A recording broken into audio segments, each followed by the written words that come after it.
तय कर लिया। जवाब तो दीजिए पता लगता है। अंशवत्स, आप कैसे मान रहे हैं भाई ये सारा वोटर आपका है जिसके लिए आप इतना घमासान? ठीक है, गड़बड़ी हो रही है, अगर आपको ऐसा लग रहा है तो उसके लिए सुप्रीम कोर्ट में कार्रवाई चल रही है, लेकिन देखिए, फर्जी सबसे वोटों का पहले हटना तो जरूरी है ना। नहीं, वो बेशक बिल्कुल जरूरी है। सच्चाई है कि एसआईआर जो है उसकी फुल फॉर्म आज के समय पे बन चुकी है स्टीलिंग इंडियन राइट्स। आज यहाँ पे आप लोग बात कर रहे हैं कि संसद में इसकी चर्चा क्यों ना हो।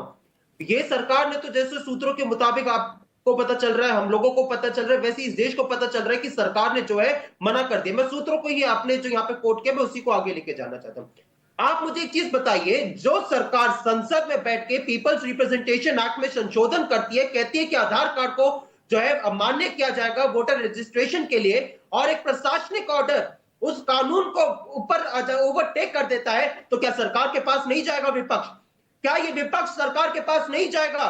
जब सरकार जो है सीजीआई को हटा देता है चुनाव आयोग की नियुक्ति से, और आप अपने जो है मंत्री को बिठा देते हैं, तो क्या ये विपक्ष सरकार के पास नहीं जाएगा?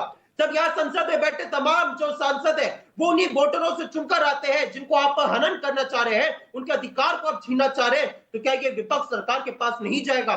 सच्चाई है कि आज ये जो बात है ये सिर्फ और सिर्फ इंडिया गठबंधन ही नहीं, बल्कि जैसा आपने अपनी रिपोर्ट में भी दिखाया, आज एनडीए के तमाम नागरिक सांसद जो है सदस्य वो भी उठा रहे हैं। चाहे वो बात हो जेडीयू के सांसद गिरधारी यादव जी की, उन्होंने कहा कि 10 दिन खुद उनको लग गए कि सारे कागजात को जुटाने के लिए, उन्होंने इस प्रक्रिया पे ही सवाल उठा दिया।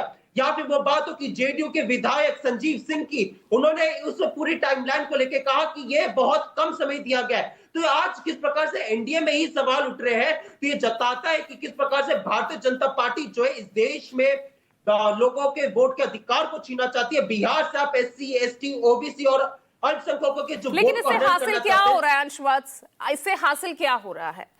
वही हंगामा हो रहा है, हर दिन कार्यवाही स्थगित हो रही है, ना तो जनता के मुद्दों पर चर्चा हो पा रही है, बिल जो है ऐसे ही पास हुए जा रहे हैं। इससे हासिल क्या हो रहा है? सरकार ने तो क्लियर कर दिया ये चुनाव आयोग और विपक्षी दलों के आपस का ये मामला है, स्वायत्त संस्थाएं, हम उसमें इंटरफेयर नहीं करेंगे।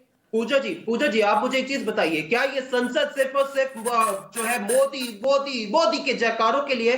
क्या मोदी जी का ये जिम्मेदारी नहीं बनती कि जब इस देश में हर एक व्यक्ति, अगर एक व्यक्ति जो जेन्युइन है, अगर उसको वोट देने के अधिकार से वंचित किया जाता है, क्या मोदी जी जो इस देश के प्रधानमंत्री है, पूरी भारतीय जनता पार्टी जो सरकार में है, क्या उनकी जिम्मेदारी नहीं बनता हर एक व्यक्ति को उसके वोट से वंचित न होने से रोका जाए? क्या ये सरकार की जिम्मेदारी नहीं है? अगर इसको चर्चा विधानसभा में और संसद में नहीं किया जाएगा तो कहां किया जाएगा? आप मुझे एक चीज बताइए, हम लोग इसको सुप्रीम कोर्ट में उठा रहे हैं जहां पे इसकी सबसे ज्यादा जरूरत है, वहां पे भी हम उठाए, सड़क पे हम उठा रहे हैं। राहुल गांधी जी, इंडिया गठबंधन के तमाम नेता जो बिहार तो में आपको तो जाकर कहा लोग जा रहा है ना भाई, सड़क जैसा व्यवहार संसद में ना कीजिए।